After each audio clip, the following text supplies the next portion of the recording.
बोल तेरा प्रश्न। तो ये क्वेश्चन था कि जैसे गली में बहुत सारी लेडीज अकेली रहती हैं, तो वो फ़ोन करके कहती हैं कि बेटा मैं अकेली हूँ, मेरे को ये दवाई ला दोगे या दूध ला दोगे या कुछ भी ला दो, तो ये सत्कर्म में आता है?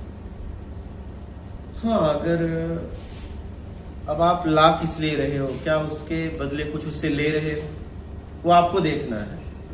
क्या वो आपको पैसे दे रही है, क्या कोई उसके पीछे कोई अपेक्षा इच्छा काम कर रही है, कि बस ऐसे ही आप उसने कहा और आपने ला दिया, या तो कहीं भोजन के लालच से ला रही हो, क्या कोई वस्तु के लालच से ला रही हो। आप ला किस ले रहे हो, उसके पीछे क्या कुछ चाहिए तो सत्कर्म नहीं है। सत्कर्म तब है जब आप उसके पीछे कुछ नहीं चाहिए, उसके लिए आप कर रहे हो, और उसके बदले अगर कुछ ले रहे हो फिर वो सत्कर्म नहीं है। देने के पहले लेने का भाव बन गया तो सत्कर्म नहीं है। कि आपने उसकी हेल्प की, आपने उसकी मदद की, आपने उसकी सहायता की, और आपने उम्मीद बना के रखी कि नहीं मुझे कुछ मिलेगा इसके बदले, और वो आपको मिल रहा है तो सत्कर्म नहीं है। वो मिल जाएगा, वहीं खत्म हो जाएगा। कुछ एक्सपेक्ट नहीं करना।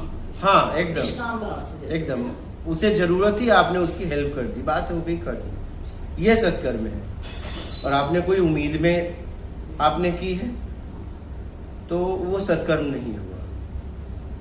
लेकिन मेरा ये क्वेश्चन है कि जैसे अभी मैं बात कर रही थी कि अगर कोई स्माइल दे के भी 1-2 दिन हमारा हालचाल पूछ लेता है, तो और हम इतने भावनात्मक कमज़ोर होते हैं, जैसे कि अभी बिंदु जी ने बोला कि वो अकेले रहते हैं और वो जो उनका काम करते हैं, मतलब वो फ़ोन कर देते हैं, बेटा आइयो अकेली हूँ, बेटा दवाई लाना, दूध लाना, ये लाना, तो उनसे भी हमारे इमोशनल हम अटैचमेंट हो ही जाते हैं। क्योंकि अगर वो नहीं बोलते, बोलेंगे अरे पता नहीं अम्मा क्या हो गया, अम्मा ने तो आज फ़ोन नहीं करा। तो ये हमारा कोई स्वार्थ नहीं है, हम तो बल्कि ये हमारा स्वार्थ है कि हम उसकी हेल्प कर पा रहे हैं, कि इसको ज़रूरत लग रही है और हम हेल्प कर पा रहे हैं। और हम इतने इमोशनल हो जाते हैं कि रोज़ वो मंगा रही है दूध हमसे, और या कुछ भी चीज़ हमारे से मंगा रही है, तो हम सोचे यार माँ को इस चीज़ की ज़रूरत है, पहले से मेरे को पहुँच जाना चाहिए वहाँ पे, मेरे पास टाइम भी है और मुझे कुछ नहीं चाहिए, मतलब मेरे को उसकी हेल्प करके अच्छा लग रहा है। लेकिन मुझे अगर आध्यात्म मार्ग में मैं हूँ तो मैं सोचूंगी यार फिर इससे अपनी माँ के पास तो मैं रही नहीं, अब ये माँ एक और नहीं बना ली यहाँ पे, जाड़ का झंझट। तो वहाँ पे एक मैं बोल रही हूँ सत्कर्म, तो मैं सोच रही मेरे लिए तो सत्कर्म भी बीमारी बन गई वहाँ पे। मैं सत्कर्म के चक्कर में रही तो मेरा जो उससे अटैचमेंट हो गया वहाँ पे। अटैचमेंट होगा ही नहीं। क्यों नहीं? अगर आप उम्मीद कुछ नहीं रखे उसके बदले, अटैचमेंट हो ही नहीं सकता। अब ये तो मेरे को तो हो जाता है ऐसे। नहीं होगा अगर नहीं, मेरे को तो नहीं, उम्मीद तो ये है ना, मेरे को उम्मीद क्या है, उम्मीद ये है कि माँ को ये चीज अच्छी लग रही है, और मेरे कारण माँ के खुशी आई। मेरे को ये भी तो उम्मीद है कि यार इनके फोटो पे हंसी नहीं है, और मेरे कारण अगर ये है तो फिर आप फंस जाओगे। ये तो उम्मीद है ना, उसकी जरूरत के लिए कर रहे हैं, उसे हंसने या रोने के लिए नहीं कर रहे हैं। नहीं अगर तो आप ऐसी उम्मीद क्यों बना रहे हैं? एक मिनट आप कर लिया, उन्होंने जब एक बार आपसे कहा तो आप दूसरे दिन की प्लानिंग आपने क्यों किया? जैसे आपको प्रकृति ने भेजा वैसे किसी और की भेजेगी, या आपको अगर कहती तो करती, आपने दूसरे दिन की प्लानिंग क्यों किया? ये उम्मीद है। एक मिनट, ये उम्मीद है। अगर वो माँ मेरे को अगले दिन भी बोले, अगले दिन बोले कर दो, जब बोले जरूरत हो कर दो, लेकिन आप आगे से प्लानिंग मत करो। मतलब मैं अपना भावी मतलब बस मैंने मत करो कि मुझे करना है। अगर वो आपको कह रही है, चाहे एक बार चाहे हजारों बार, अगर आप उपलब्ध हो, जरूरत है तो कर दो, लेकिन आप प्लानिंग मत करो कि कल हमें करना है। तब आपने एक उम्मीद बना रखी, यही उम्मीद है कि मुझे कल भी करना है, तो ये अटैचमेंट हो जाएगा। फिर कल की उम्मीद कैसे आपने बनाई? कल रहोगे आप नहीं। तो आपका क्या, वो सत्कर्म बोलेंगे आप उसको? आपका हाँ, सत्कर्म क्या? अगर आप जा रहे हो, उसने कह दिया मुझे ये जरूरत है, आपने कर दिया, ये सत्कर्म है। अगर कोई उम्मीद नहीं है तो ठीक है हाँ। उसके पीछे लेना देना आपका कुछ नहीं है तो।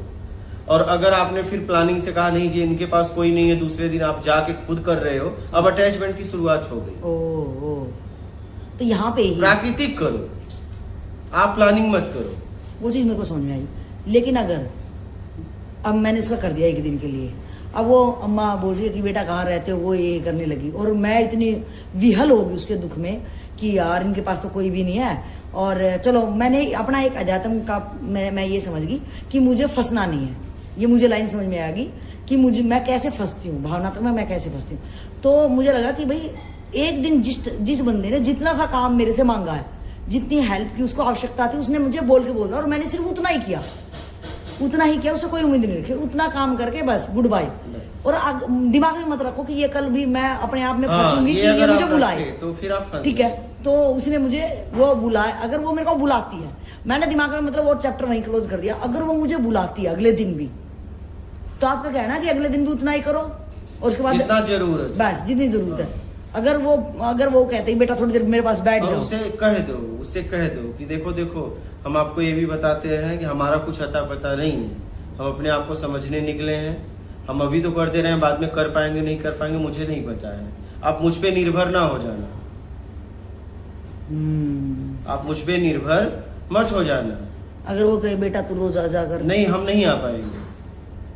लेकिन अगर मेरे को ये जो लग रहा है कि यार इनकी तो बुरी हालत है, यहाँ लग रहा है तो फिर फंस जाओ। नहीं, आप थोड़ा सा स्थिक लाइन को समझाना।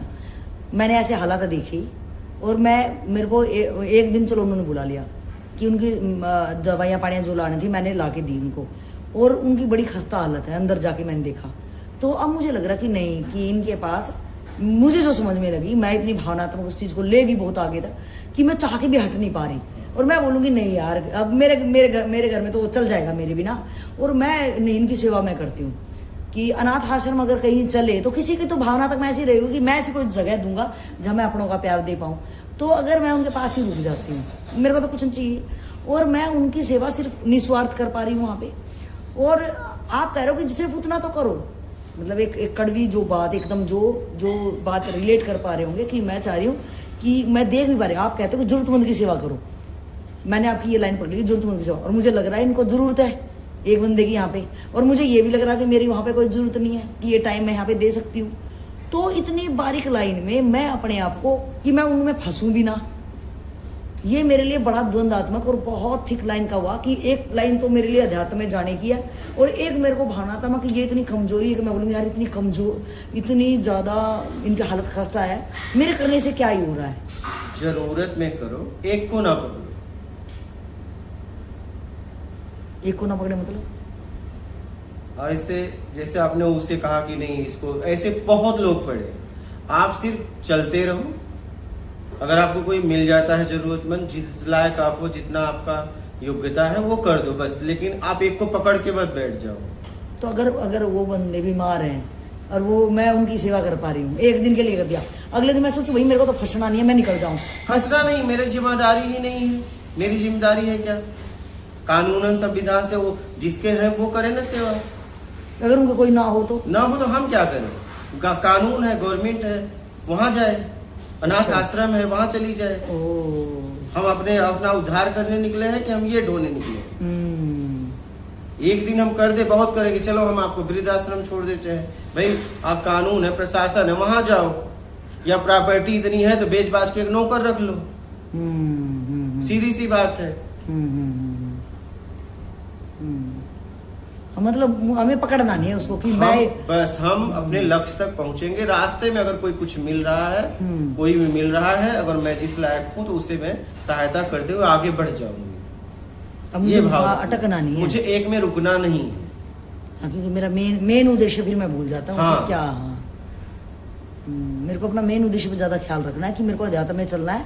तो ये अगर चीज सामने आ रही तो कर दिया, इट्स ओके। अगर मैं कठोर भी वहां बनना चाहूँ तो बन जाऊँ, क्योंकि महात्मा बुद्ध भी तो कहीं कठोर ही बने होंगे, छोटे से बेटे को छोड़ के गए होंगे। कठोर ही बने, कठोर बनना पड़ता है, क्योंकि इनको हम बहुत करेंगे, शरीर तक सहायता करेंगे। सही। और मैं आपको कह रहा हूँ, आप इस स्थिति में शरीर तक सहायता करेंगे।